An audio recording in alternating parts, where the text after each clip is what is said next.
Halo pemirsa GPR TV dari Sabang sampai Merauke, dari Miangas hingga Pulau Rote. Bertemu lagi bersama saya Boda Azarinisa dalam program Kominfo Newsroom.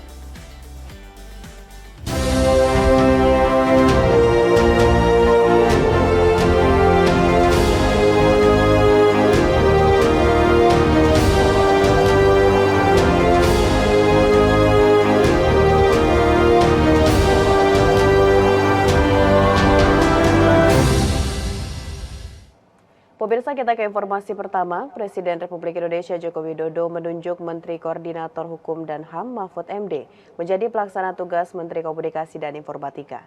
Presiden juga meminta agar semua pihak menghormati proses hukum yang sedang berjalan terhadap Johnny G. Plate. Presiden Joko Widodo resmi menunjuk Menteri Politik Hukum dan Keamanan Mahfud MD sebagai pelaksana tugas Menteri Komunikasi dan Informatika menggantikan Johnny G. Plate. Penunjukan tersebut dilakukan setelah perkembangan kasus korupsi pembangunan Base Transceiver Station Badan Aksesibilitas Telekomunikasi dan Informasi oleh Kejaksaan Agung. Presiden juga meminta semua pihak menghormati proses hukum yang ada serta tidak mengaitkan dengan intervensi politik. Presiden juga meyakini Kejaksaan Agung terbuka terhadap semua yang berkaitan dengan kasus ini serta bertindak profesional. Kita harus menghormati proses hukum yang ada. Ya.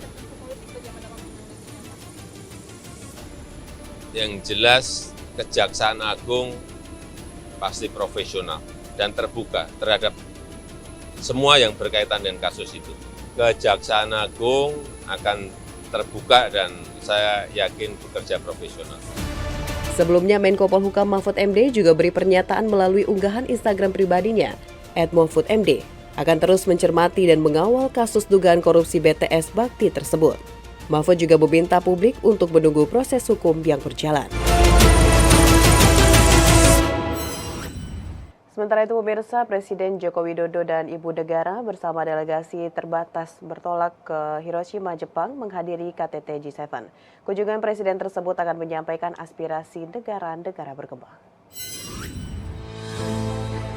Pagi ini Presiden Joko Widodo dan Ibu Negara Iriana Joko Widodo bersama delegasi terbatas bertolak ke Hiroshima, Jepang dalam rangka menghadiri undangan konferensi tingkat tinggi Group of Seven yang digelar dari 19 sampai 21 Mei 2023. Dalam pertemuan G7 akan dibahas mengenai isu perubahan iklim, pangan, energi, dan suara dari negara-negara South Global, negara-negara berkembang yang suaranya ingin didengarkan di forum tersebut. Kita pernah diundang 2 kali. G7 sebelumnya dan sekarang di Jepang. Kita akan membawa suara dari Global South yang intinya negara-negara berkembang harus didengarkan. Bukan hanya negara-negara maju dan negara-negara besar saja. Negara-negara berkembang harus didengarkan di dalam forum itu. Keinginan kita kira-kira itu. Dalam keterangannya, Presiden menambahkan akan membahas isu perdamaian, termasuk sejumlah poin penting isu Myanmar dan KTT ASEAN. Tak hanya menghadiri konferensi tingkat tinggi Group of Seven, diketahui Presiden juga dijadwalkan melakukan pertemuan bilateral dengan beberapa negara, yaitu Jepang, Korea Selatan, Inggris, Prancis, Australia, serta beberapa kalangan pengusaha besar Jepang dalam format Business Forum. Iya, akan dibahas karena memang tempatnya adalah Hiroshima, dan itu adalah simbol perdamaian. Suara di ASEAN, beberapa poin akan kita juga sampaikan di G7, mungkin yang berkaitan Myanmar misalnya. Kita beralih ke informasi lainnya pemirsa. Polri mengungkapkan kronologi dan modus yang dilakukan pelaku terhadap 25 warga negara Indonesia dalam kasus TPPO di Myanmar. Direktur Tindak Pidana Umum Barreskrim Polri, Brigjen Pol Juhandani Raharjo Puro mengatakan bahwa para WNI tersebut berangkat ke Myanmar melalui beberapa negara dan secara ilegal.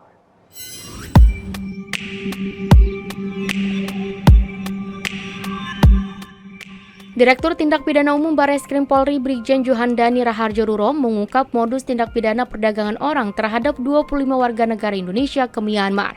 Juhandani mengatakan para korban diberangkatkan secara berkala sejak September hingga November 2022. Korban diberangkatkan secara terpisah dengan jumlah dan hari keberangkatan yang berbeda.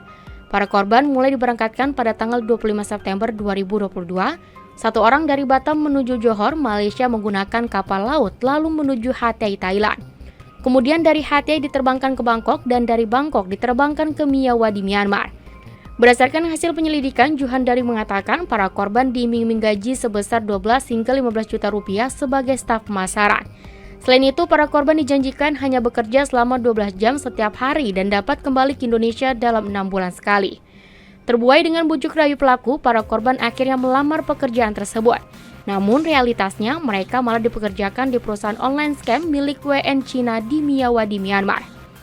Sebagai informasi, Barreskrim Polri telah menangkap kedua tersangka TPPO yakni Andri Satria Nugraha dan Anita Setia Dewi.